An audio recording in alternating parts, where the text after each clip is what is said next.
Hello guys, welcome to SPPS School. Today we see chapter 2 पृथ्वी की उत्पत्ति एवं विकास of 11th class Geography. Watch the video from start to end. If you like the video, then please like and share. आइए हम chapter 2 पृथ्वी की उत्पत्ति एवं विकास का solution कर लेते हैं। ठीक है, क्वेश्चन नंबर फर्स्ट, बहुवैकल्पिक प्रश्न।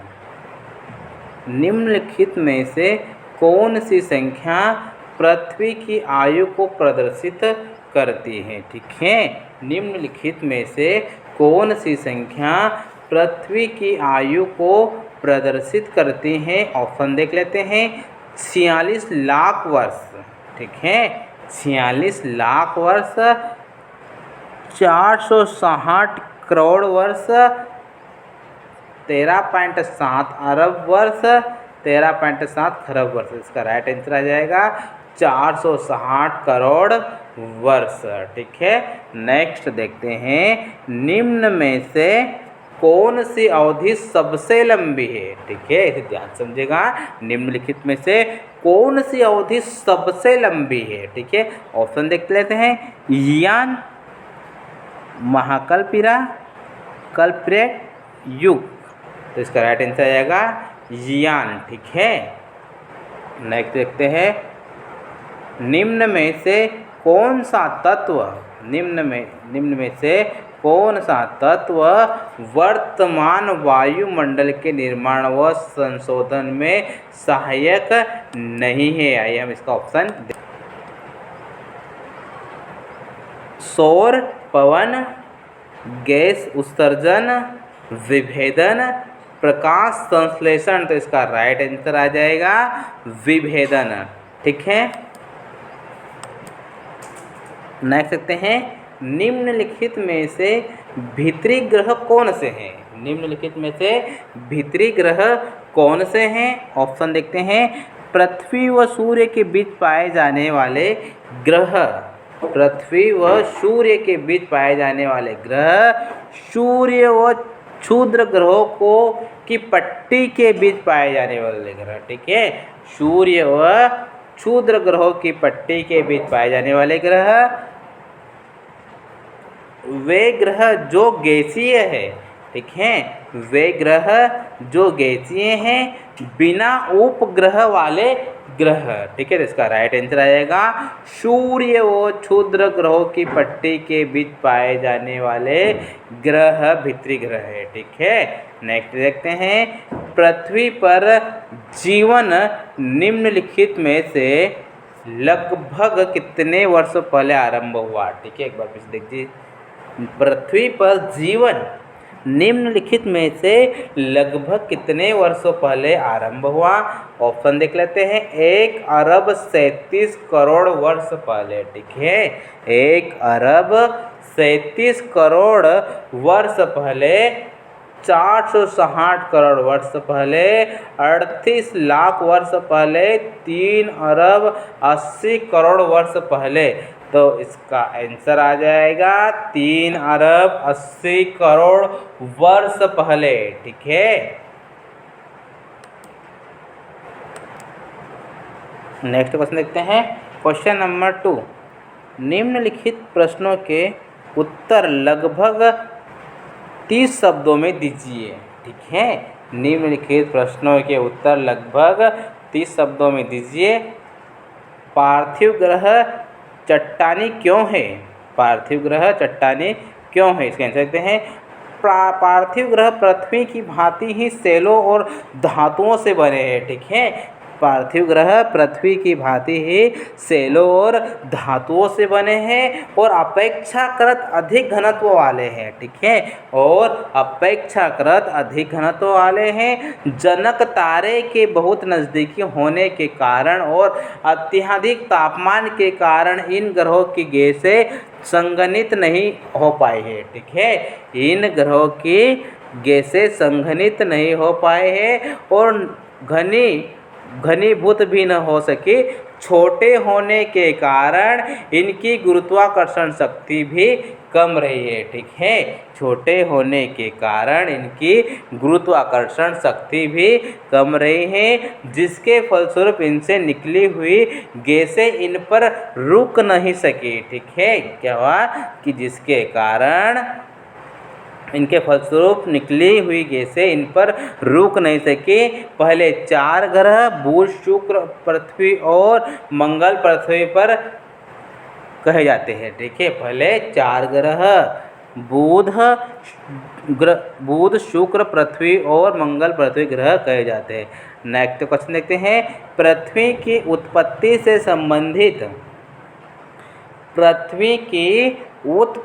से संबंधित दिए गए तर्कों में निम्न वैज्ञानिकों के मूलभूत अंतर बताइए। ठीक है, मूलभूत अंतर बताइए। कांट व लाप्लेस, चैम्बरलेन व मोल्टन। ठीक है, तो हम इसका आंसर देखते हैं। पृथ्वी की उत्पत्ति से संबंधित दिए गए तर्कों में कांट व लाप्लेस और चैम्बरलेन व मोल्टन के विचारों या सिद्धांतों में निम्न अंतर है। ठीक है, का नंबर देखते हैं। कांट व लाप्लेस के सिद्धांत इन विधानों की परिकल्पना के अनुसार ग्रहों का निर्माण धीमी गति से घूमते हुए पदार्थों के बादल से हुआ है। ठीक है, कांट व लाप्लेस के सिद्धांत इन विधानों के परिकल्पना के अनुसार ग्रहों का निर्माण धीमी गति से घूमते हुए पदार्थों के बादल से हुआ है, जो कि सूर्य की युवा अवस्था से संबंधित थे। ठीक है, जो कि सूर्य की युवा अवस्था से संबंधित है। 1796 ईस्वी में प्रतिपादित लाप्लेस की निहारिका परिकल्पना के अनुसार पृथ्वी को अंतरिक्ष भाग गैसीय अवस्था में होना चाहिए। ठीक है, परिकल्पना के अनुसार पृथ्वी को अंतरिक्ष भाग गैसीय अवस्था में होनी चाहिए, क्योंकि पृथ्वी की उत्पत्ति गैस से बनी निहारिका से मानी जाती है। ठीक है, चैम्बरलेन व मोल्टन इनके अनुसार ब्रह्मांड में एक अन्य भ्रमणशील तारा सूर्य के पास से गुजरा। ठीक है, चैम्बरलेन व मोल्टन इनके अनुसार ब्रह्मांड में एक अन्य भ्रमणशील तारा सूर्य के पास से गुजरा। इसके परिणाम स्वरूप तारे के गुरुत्वाकर्षण से सूर्य की सतह से सिगार के आकार का कुछ पदार्थ निकल कर अलग हो गया। यह पदार्थ सूर्य के चारों ओर घूमने लगा। ठीक है, यह पदार्थ सूर्य के चारों ओर घूमने लगा और यहाँ पर धीरे धीरे संघनित होकर ग्रहों के रूप में परिवर्तित हो गया। ठीक है, धीरे धीरे संघनित होकर ग्रहों के रूप में परिवर्तित हो गया।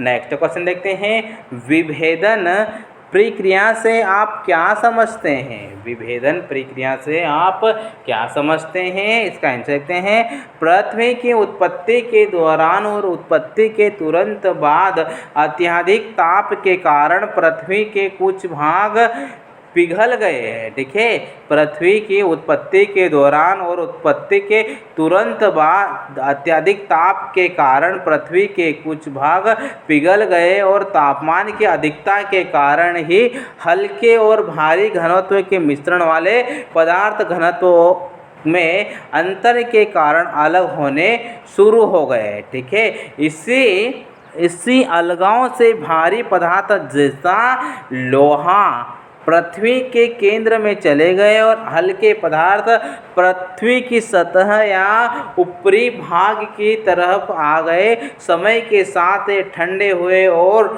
ठोस रूप में परिवर्तित होकर छोटे आकार के हो गए। हल्के व भारी घनत्व वाले पदार्थों के पृथक होने के इसे प्रक्रिया को विभेदन कहा जाता है। ठीक है, हल्के व भारी घनत्व वाले पदार्थ के पृथक होने की इस प्रक्रिया को विभेदन कहा जाता है। ठीक है, नेक्स्ट क्वेश्चन देखते हैं, पृथ्वी के वायुमंडल को निर्मित करने वाले प्रारंभिक गैसें कौन सी थी? पृथ्वी के वायुमंडल को निर्मित करने वाली प्रारंभिक गैसें कौन सी थी? इसका आंसर देखते हैं, पृथ्वी के वायुमंडल को निर्मित करने वाले प्रारंभिक गैसें हाइड्रोजन और हीलियम थे। ठीक है, पृथ्वी के वायुमंडल को निर्मित करने वाले प्रारंभिक गैसें हाइड्रोजन और हीलियम थी, जो काफ़ी गर्म थी। इन गैसों की उपलब्धता के कारण ही पृथ्वी तरल अवस्था में थी। वर्तमान समय में सूर्य भी हाइड्रोजन, ठीक है, वर्तमान समय में सूर्य भी हाइड्रोजन और हीलियम गैस का गोला है, जो कि काफ़ी गर्म है। ठीक है, वर्तमान में समय में सूर्य भी हाइड्रोजन और हीलियम गैस का गोला है, जो कि काफ़ी गर्म है। उसी तरह से पृथ्वी भी प्रारंभिक दौर में काफ़ी गर्म थी। प्रारंभिक वायुमंडल जिसमें हाइड्रोजन व हीलियम की अधिकता थी, सौर पवन के कारण पृथ्वी से दूर हो गया। ऐसा केवल पृथ्वी पर ही नहीं वरना सभी पार्थिव ग्रह पर हुआ है। अर्थात सौर पवनों के प्रभाव के कारण सभी पार्थिव ग्रहों में अधिकालिक वायुमंडलीय या तो दूर धकेल दिया गया था या समाप्त हो गया। ठीक है, या तो दूर धकेल दिया गया या समाप्त हो गया। यह वायुमंडल के विकास की पहली अवस्था थी। ठीक है, नेक्स्ट क्वेश्चन देखते हैं, पृथ्वी के विकास संबंधी अवस्थाओं को बताते हुए हर अवस्था चरण को संक्षेप में वर्णित करें। ठीक है, इस क्वेश्चन का आंसर हमें 150 शब्दों में बताना है। ठीक है, तो आइए हम इसका आंसर देख लेते हैं। पृथ्वी का विकास विभिन्न अवस्थाओं में हुआ है। पृथ्वी का निर्माण 460 करोड़ वर्ष पहले हुआ था। ठीक, इस पॉइंट को याद रखना।